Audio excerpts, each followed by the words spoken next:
नमस्कार। आता रूममध्ये काव्या झोपलेली असते आणि बाहेर पार्थ। आता दीपक हा तोंडाला बांधून देशमुखांच्या घरात शिरतो आणि म्हणतो, पार्थसोबत लग्न केलंस काय? मी तुला सुखाने संसार करूच देणार नाही नंदिनी।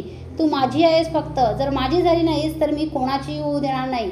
तुला मरावं लागणार नंदिनी आणि आज तुझा शेवटचा दिवस आहे। असं म्हणून दीपक हा पार्थच्या बेडरूममध्ये शिरतो आणि काव्याने पूर्ण चादर अशी अंगावर घेतलेली असते, ती कूस बदलते।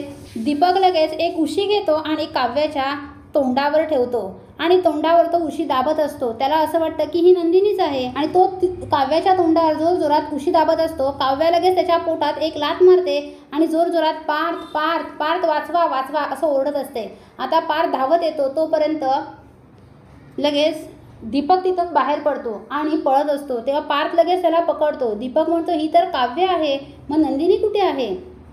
आणि आता दीपक पार्थला सुद्धा मारतो। पार्थ सुद्धा दीपकला मारत असतो, दोघांमध्ये झटापट होत असते। तेव्हा पार्थ ओरडत असतो, कोण आहेस तू? कोण आहेस? थांब, कोण आहेस? सांग कोण आहेस? आणि त्याच्या तोंडावरचा तो मास्क काढण्याचा प्रयत्न करत असतो, पण तो काही त्याला जमत नाही।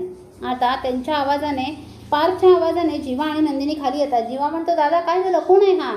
तेव्हा लगेच जीवासुद्धा त्याला पकडण्याचा प्रयत्न करतो, पण तोपर्यंत दीपक दोघांनाही ढकलून तिथून पळून जातो। आता मात्र काव्या खूपच घाबरलेली असते। नंदिनी जाऊन काव्याला मिठी मारते आणि म्हणते, काय झालं काव्या? कोण होता तो? काव्या म्हणते, काही माहीत नाही ताई, मला खूप भीती वाटते। अगं त्याने माझ्या तोंडावर उशी धरलेली आणि त्याने मला मारण्याचा तो प्रयत्न करत होता। आता जीवा खूपच घाबरतो। जीवा म्हणतो, अशा मरणाच्या गोष्टी करू नकोस। आता पार्थ म्हणतो, कोण होता काय माहीत, पण तो काव्याला का मारण्याचा प्रयत्न करत असेल? नशीब काव्याला काही झालं नाही आणि काव्या जोरजोरात ओरडल्या म्हणून बरं झालं।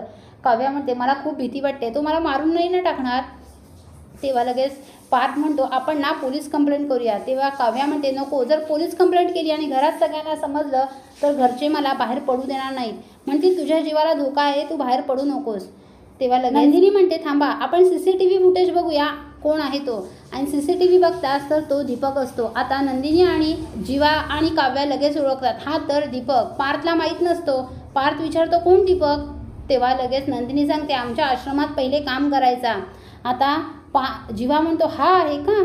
याने असं केलं का? आता याला मी सोडणार नाही। आता जीवा येऊन दीपकला चांगलाच तुडतुड तुडवतो आणि म्हणतो, तुझी हिंमत कशी झाली काव्याला मारण्याचा प्रयत्न करण्याची? अरे लाज नाही वाटत तुला असं वागताना? आणि त्याला चांगला चोपतो।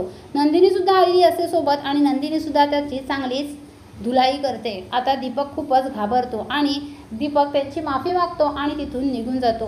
पुढील अपडेट पाहण्यासाठी व्हिडिओला लाईक आणि चॅनलला सबस्क्राईब करायला विसरू नका। थँक्यू।